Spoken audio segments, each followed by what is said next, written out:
আজ দুপুর ১২টায় pay scale চূড়ান্ত বেতন তালিকা অর্থ মন্ত্রণালয়ের ওয়েবসাইটে প্রকাশ। ১১ থেকে ২০ গ্রেডে চমক। তো দর্শক, নবম পে স্কেলের আজকের মহা গুরুত্বপূর্ণ নিউজটি শেষ পর্যন্ত দেখুন এবং শুরুতেই চ্যানেলটি সাবস্ক্রাইব করে রাখুন নবম পে স্কেলের সকল নিউজ সবার আগে পেতে।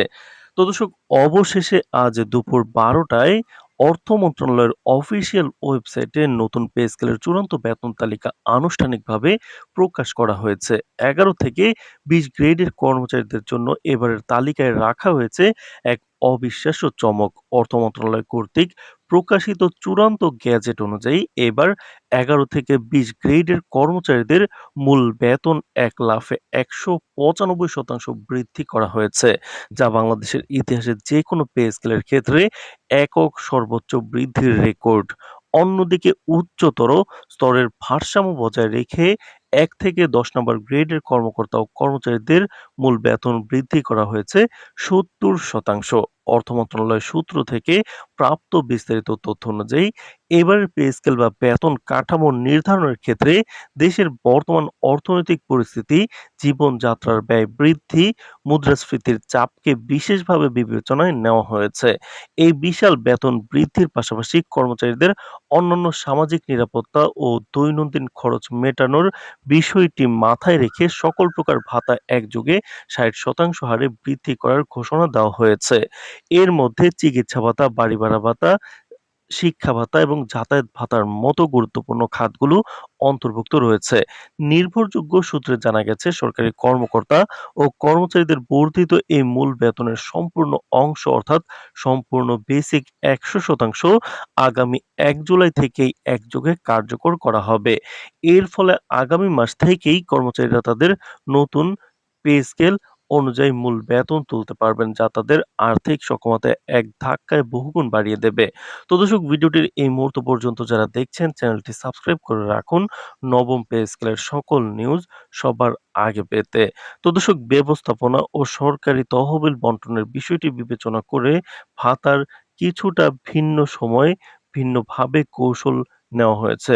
মন্ত্রণালয় সূত্রে স্পষ্ট করা হয়েছে যে সরকারি কর্মকর্তা ও কর্মচারীদের চিকিৎসা, শিক্ষা, বাড়ি ভাড়া সহ সকল প্রকার বর্ধিত ভাতা দ্বিতীয় ধাপে আগামী বছরের জানুয়ারি মাস থেকে কার্যকর করা হবে।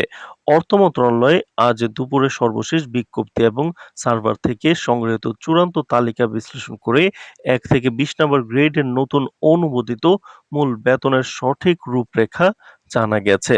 ঘোষিত নতুন কাঠামো অনুযায়ী সরকারের সর্বোচ্চ স্তর অর্থাৎ ১ নং গ্রেডের মূল বেতন নির্ধারণ করা হয়েছে ১,৩৩,৪০০ টাকা। এরপর পর্যায়ক্রমে ২ নং গ্রেডে ১,১২,২০০ টাকা, ৩ নম্বর গ্রেডে ৯৬,০৫০ টাকা, ৪ নম্বর গ্রেডে ৮৫,০০০ টাকা, ৫ নম্বর গ্রেডে ৭৩,১০০ টাকা, ৬ নম্বর গ্রেডে ৬০,৩৫০ টাকা, ৭ নম্বর গ্রেডে ৫০,০০০ টাকা, ৮ নম্বর গ্রেডে ৩৯,১০০ টাকা, ৯ নম্বর গ্রেডে ৩৮,৪০০ টাকা এবং ১০ নম্বর গ্রেডে ৩৭,২০০ টাকা নির্ধারণ করা হয়েছে। অন্যদিকে ১৯৫% বিশাল চমক নিয়ে আসা নিম্ন ও মধ্যম স্তরের ক্ষেত্রে ১১ নং গ্রেডের নতুন মূল বেতন ধার্য করা হয়েছে ৩৬,৯০০ টাকা, ১২ নম্বর গ্রেডে ৩৩,৪৪০ টাকা, ১৩ নম্বর গ্রেডে ৩২,৪৫০ টাকা, ১৪ নম্বর গ্রেডে ৩০,০০০ টাকা, ১৫ নম্বর গ্রেডে ২৮,৬১০ টাকা, ১৬ নম্বর গ্রেডে ২৭,৪৪০ টাকা, ১৭ নম্বর গ্রেডে ২৬,৫৫০ টাকা, ১৮ নম্বর গ্রেডে ২৫,৯৬০ টাকা, ১৯ নম্বর গ্রেডে ২৫,৩৭০ টাকা এবং সর্বশেষ ২০ নং গ্রেডের কর্মচারীদের নতুন চূড়ান্ত মূল বেতন নির্ধারণ করা হয়েছে ২৪,৪০০ টাকা। তো দর্শক, ভিডিওটির এই মুহূর্ত পর্যন্ত যারা দেখছেন চ্যানেলটি সাবস্ক্রাইব করে রাখুন নবম পে স্কেলের সকল নিউজ সবার আগে এই চ্যানেলে পেয়ে যাবেন। তো দর্শক, এবারের পে স্কেলের আরেকটি অন্যতম বৃহৎ এবং মানবিক চমক রাখা হয়েছে অবসরপ্রাপ্ত সরকারি কর্মকর্তা ও কর্মচারীদের জন্য। এবার পেনশনের পরিমাণ এক ধাক্কায় ১০০% এবং দ্বিগুণ বাড়িয়ে দেওয়া হয়েছে। এই ঘোষণার ফলে অবসরপ্রাপ্ত প্রবীণ কর্মচারী এবং তাদের পরিবারের সামাজিক ও আর্থিক নিরাপত্তা নিশ্চিত হবে। অর্থ মন্ত্রণালয়ের চূড়ান্ত সিদ্ধান্ত অনুযায়ী এই বর্ধিত পেনশন এবং এর সাথে সংশ্লিষ্ট আনুষঙ্গিক ভাতাসমূহ দ্বিতীয় ধাপের পরিকল্পনা অনুযায়ী আগামী জানুয়ারি মাস থেকেই পুরোপুরি কার্যকর করা হবে।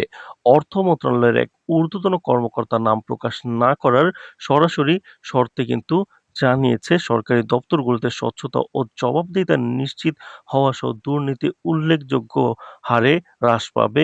অর্থ মন্ত্রণালয়ের পক্ষ থেকে জানানো হয়েছে, আজ প্রকাশিত এই চূড়ান্ত নির্দেশনাবলী দেশের লাখ লাখ সরকারি কর্মচারীর পরিবারের আনন্দের জোয়ার এবং তা আগামী দিনে দেশের সামগ্রিক অর্থনীতিতে ইতিবাচক প্রভাব ফেলবে।